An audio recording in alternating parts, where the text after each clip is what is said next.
Hi, we are Ana Martinez Sillero and Manuela Partida Barrios. We are students of Sociology, first grade of the University of Valladolid, and our lecturer is María José Pina Espejo, and we're going to talk about Charlotte Perkins Gilman and her book The Yellow Wallpaper. Charlotte Perkins Gilman was born in Connecticut in 1860, and she died in 1935 in California. She grew up in poverty, and her father abandoned her family at a young age. Her education was irregular and limited, but she attended the Rhode Island School of Design for a time. In May 1884, she married Charles W. Stetson, who was an artist, but she ended up feeling very tired about the obligation of the gender roles of the marriage. She suffered from melancholia, which eventuated in complete nervous collapse. Then, in 1888, she moved with her daughter to Pasadena, and she finally divorced her husband in 1894. Due to this, her husband remarried a close friend, and Charlotte sent her daughter to live with them. This was a scandal to everybody because people criticized her for having abandoned her child. When she was already living in California, she began writing poems and stories for a few newspapers. On one of these stories were the Yellow Wallpaper that was published in 1892. She is known as a novelist and activist for feminist reform, but she also became internationally famous for her speech skills about women's ethics, economics, work, and society. She remarried to Haut Gilman. In this, Our Wall was one of her books and was released in 1893. Another book that she wrote was Women and Economics in 1898. It's her best known work. It explains that gender roles and maternity of women has been overrated because it slowed down the development of the economic and social abilities. Also, one of her books was The Home, Its Work and Influence in 1903. In 1935, she found out that she suffered from cancer disease, so she decided to end her life. Also, before, she joined Jane Addams in founding the Women's Peace Party in 1950. A notable quote of Charlotte Perkins is, "It is not that women are really smarter-minded, weaker-minded, more timid and vacillating, but that whosoever, man or woman, lives always in a small, dark place, is always guarded, protected, directed, and restrained, will become inevitably narrowed and weakened by it." The Yellow Wallpaper is a short story. These books tell the story of a woman and her husband that just moved to a new house. She suffered from passion, and her husband, who is a doctor, obligates her to rest in the bedroom all the time and doesn't allow her to work. Because of this, she starts getting obsessed with the yellow wallpaper that decorates the bedroom. Now we are going to read a chapter of this book. It is very seldom that mere ordinary people like John and myself secure ancestral halls for the summer. A colonial mansion, an hereditary estate, I would say a haunted house, and reach the height of a romantic felicity, but that would be asking for too much of fate. Still, I proudly declare that there is something queer about it. Else, why should it be so cheaply? And why have stood so long unattended? John laughed at me, of course, but one expects that in marriage. John is practical and extreme. He has no patience with faith and intense horror of repetition, and he scoffs openly at any talk or thing not to be felt and seen and put down in figures. John is a physician, and perhaps I would not say to eat it to a living soul, of course, but this is a dead paper and a great relief to my mind. That is one reason I do not get well faster. You see, he does not believe I am sick, and what can one do? If a physician of high standing and one's husband own, assure friends and relatives that there is nothing to the matter with one in temporary nervous depression, a slight hysterical tendency, what is one to do? My brother is also a physician, and also of a high standing, and he says the same thing. So I take phosphate and physophytes, whoever it is, and tonics and journeys and air and exercise, and absolutely forbidden to work till I am well again. Personally, I disagree with their ideas. Personally, I believe that congenial work, with excitement and change, would do me good. But what is one to do? I did write for a while in spite of them, but it does exhaust for me for a good deal. Having to be sly about it, or else meet in with heavy opposition. I sometimes fancy that in my condition, if I had less opposition and more society and stimulus. But John says the very worst thing with I could do to my condition, and I confess it always made me feel bad. So I will let it alone and talk about the house. Sorry, the most beautiful place. It is quite alone, standing well back from the road, quite 3 miles from the village. It makes me think of English places that you read about, for there are hedges and walls and gate and lock, and lots of separate little house from the gardeners and people. There is a delicious garden. I never saw such a garden, large and shady, full of box-bordered paths, and lined with long grape-covered arbors with seats under them. There were greenhouses, too, but they are all broken now. There was some legal trouble, I believe. Something about the heirs and co-heirs. Anyhow, the place has been empty for years. That spoils my gold lines, I'm afraid, but I don't care. There is something strange about the house. I can feel it. I even say so to John one moonlight evening, but he said what I felt was a joke, and shut the window.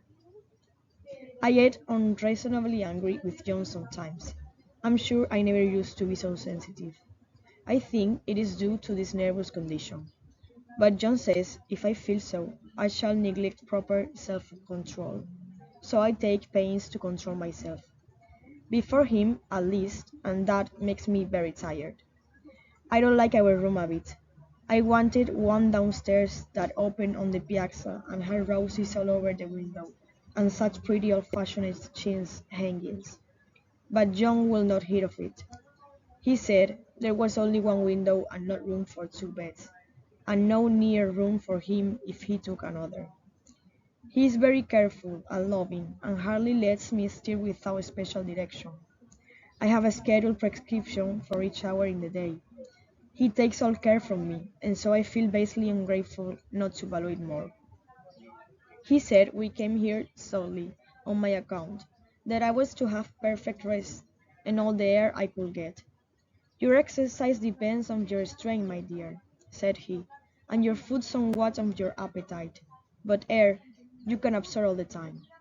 So we took the nursery at the top of the house. It is a big airy room, the whole floor nearly, with windows that looks all ways, and air and sunshine galore. It was nursery first, and then playroom and gymnasium, I should judge, for the windows are barred for little children, and there are rings and things in the walls. The paint and paper look as if a boys' school had used it. It is stripped off, the paper, in great patches all around, the head of my bed, about as far as I can reach, and in a great place on the other side of the room low down. I never saw a worse paper in my life. One of those sprawling, flamboyant patterns committing every artistic sign. It is dull enough to confuse the eye in following, pronounced enough to constantly irritate and provoke study, and when you follow the lane uncertain curves for a little distance, they silently commit suicide, plunge off at outstrangled angles, destroy themselves in unheard of contradictions.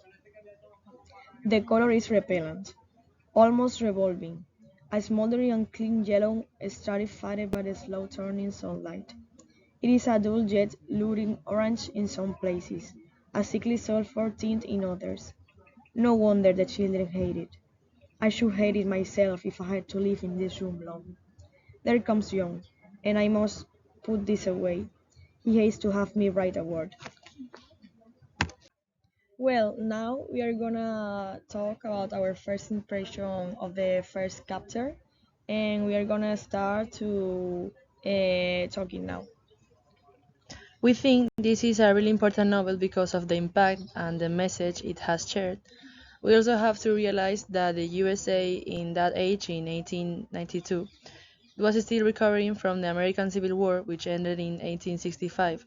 So society we noticed was really weak and depressed. And in this time, women had no right to vote yet till 1999, and they were mostly obligated to stay at home and take care of children. When the book was published, lots of housewives related to the story and made them feel like they weren't alone. All because in that time they also always in home and they don't can talk to another woman about their feelings.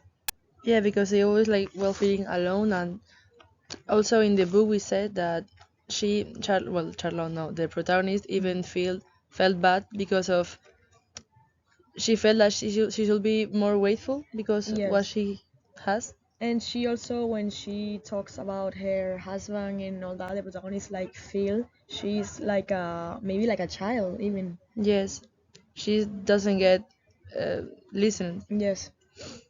Also, some experts reckon that this work is actually an autobiography because of the similarities with Charlotte Perkins' life, which, as we said before, it was very unhappy and she suffered a lot. In fact, we can know that the protagonist and the author both suffered from melancholy and depression, and even they both committed suicide. At that time, women were completely controlled by men, which is why it has impacted us so much, as it reflects so well the feeling of isolation and loneliness that the protagonist feels. This is really how most women of that time felt, with an enormous need to express themselves and have a voice.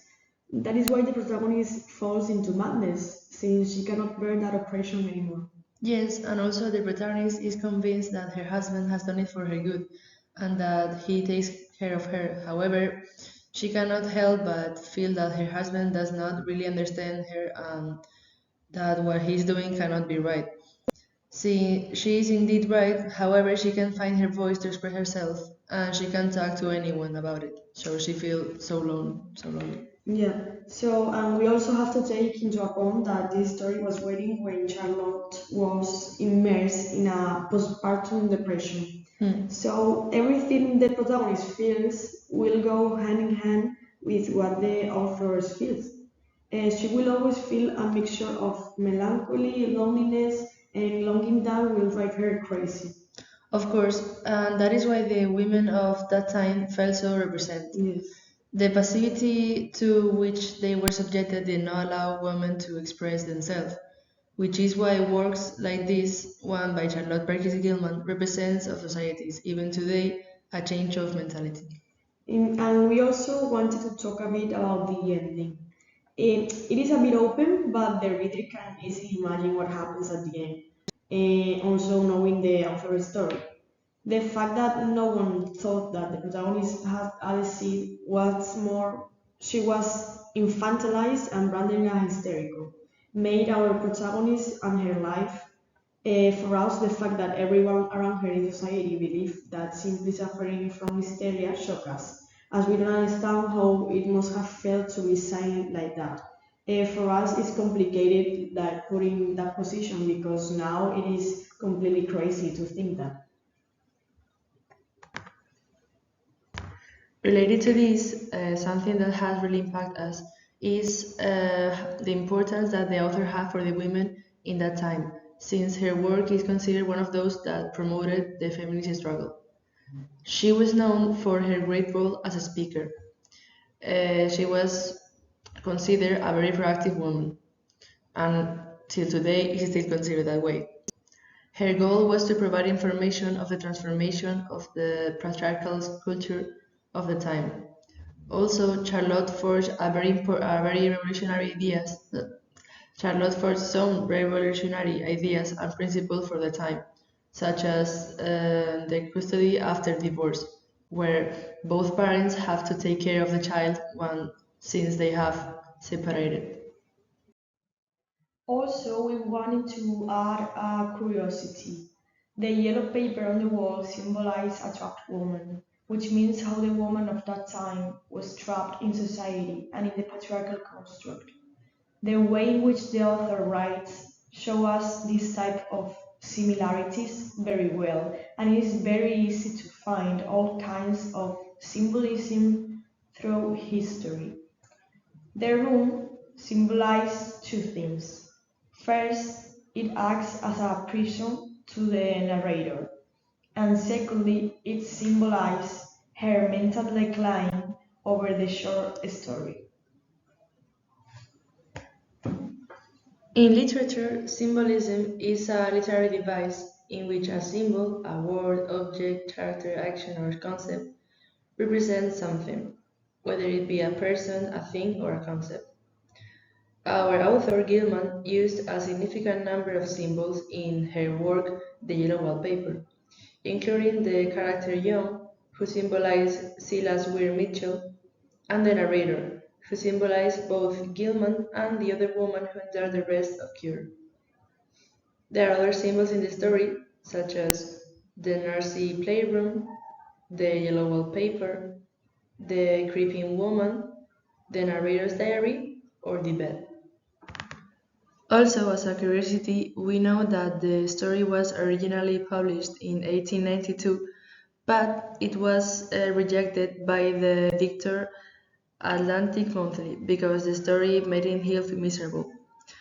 So then in 1920 it was republished by William Dean Howells, and thanks to it we now can read that story, even though it was forgotten. It has been a really forgotten novel because of the early death of Charlotte Perkins Gilman, but as we said, nowadays is a very important book because it's one of the ones that promoted the feminist struggle.